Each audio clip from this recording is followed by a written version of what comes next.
Bismillahirrahmanirrahim. Assalamualaikum warahmatullahi wabarakatuh. Alhamdulillah hamdan katsira kama amar. Asyhadu an la ilaha illallah wahdahu la syarika lah wa asyhadu anna Muhammadan abduhu wa rasuluh. La haula wa la quwwata illa billahil aliyyil azim. Allahumma salli wa sallim wa barik ala sayyidina Muhammad wa ala ali sayyidina Muhammad. Amma ba'd. Ma'asyiral muslimin rahimakumullah. Ketika kita pergi entah kemanapun atau kita berekreasi, kita refreshing ke suatu tempat, itu lebih enak sendiri atau bareng-bareng? Tentunya akan lebih enak kalau kita bareng-bareng atau bersama-sama banyak orang, karena akan lebih aman, akan lebih beda sensasinya. Dari sini bisa kita ambil hikmah bahwasanya ketika kita beribadah, khususnya sholat, maka sholat antara sendiri dengan berjamaah tentunya lebih baik dengan berjamaah. Sholat berjamaah itu banyak sekali keutamaan atau keistimewaan yang kita dapatkan. Ada 10 keistimewaan atau keutamaan sholat berjamaah yang ingin saya sampaikan. Menurut Wawan Sofwan Solehuddin dalam bukunya Sholat Berjamaah dan Permasalahannya disebutkan keistimewaan dari sholat berjamaah itu yang pertama adalah menjadi syiar bagi masyarakat. Nah, kenapa kok menjadi syiar bagi masyarakat? Karena dengan sholat berjamaah di masjid ini akan terjalin silaturahmi antara orang satu dengan orang yang lain, sehingga akan menjadi saling kenal dan sebagainya. Itu akan menjadi syiar bagi masyarakat. Yang kedua yaitu meningkatnya kualitas sholat. Nah, kualitas sholat itu ada 2, yakni sahnya sholat dan diterimanya sholat. Sebagaimana dalam sebuah hadis yang diriwayatkan Ahmad dari Ibnu Umar, barang siapa membeli baju seharga 10 dirham sedangkan padanya terdapat 1 dirham berupa uang haram, Allah tidak akan menerima sholatnya selama ia mengenakan baju tersebut. Nah, ini tentang tidak diterimanya. Kemudian yang berikutnya yaitu diriwayatkan Ahmad, At-Tirmidzi dan Ibnu Majah serta Ad-Darimi, yaitu barang siapa meminum seteguk khamar, ia tidak akan diterima sholatnya selama 40 hari. Nah, 2 hadis ini yang menjelaskan tentang sholat itu tentang kualitas, yakni sah tidaknya dan diterimanya sholat. Yang ketiga adalah pahala sholat berjamaah. Pahala sholat berjamaah adalah 27 derajat dibandingkan sholat sendiri.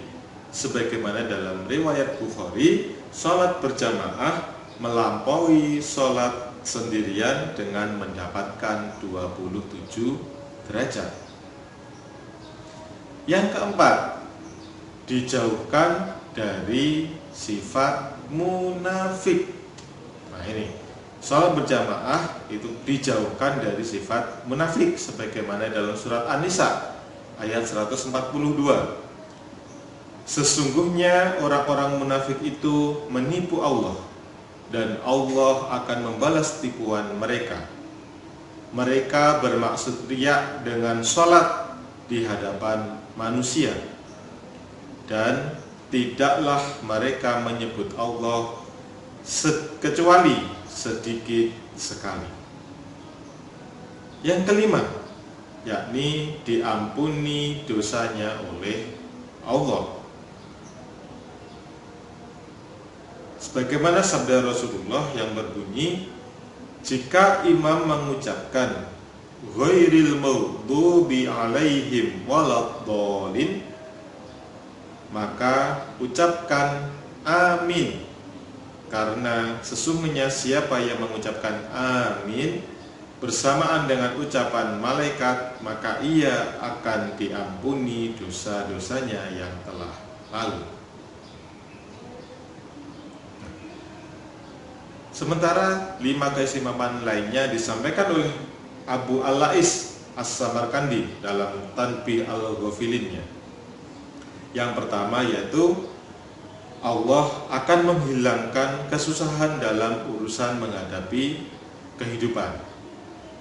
Yang kedua adalah Allah akan mengangkat siksa kubur darinya.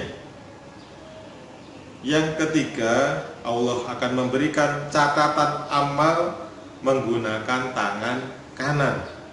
Ini luar biasa ya, memberikan catatan amalnya dengan tangan kanan. Yang keempat, akan melewati Shiratal Mustaqim seperti halilintar. Jadi nanti ketika melewati Shiratal Mustaqim secepat kilat.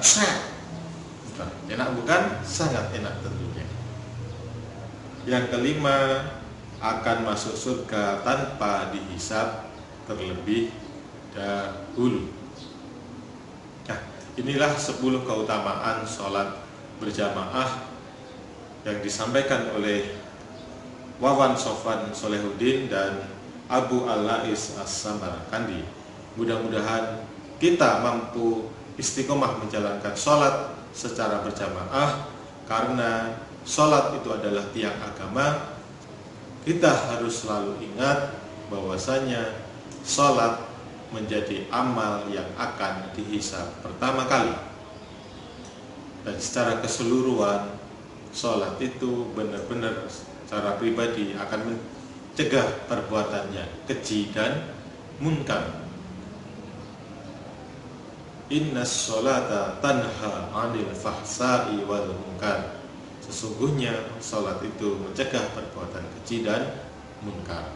Maka kalau kita masih melakukan perbuatan keji dan munkar, maka kita harus segera mengevaluasi sholat kita sudah benar atau belum.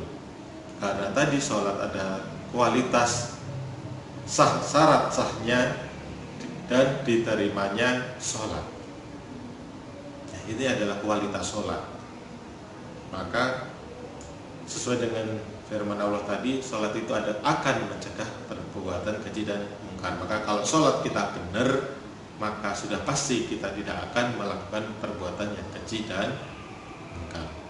Demikian, mudah-mudahan bermanfaat dan kita selalu menjaga sholat kita tepat waktu dan berjamaah di masjid. Ada kesalahan dan kurangannya, maaf. Billahi taufiq wal hidayah wa ridha wa inayah. Wassalamualaikum warahmatullahi wabarakatuh.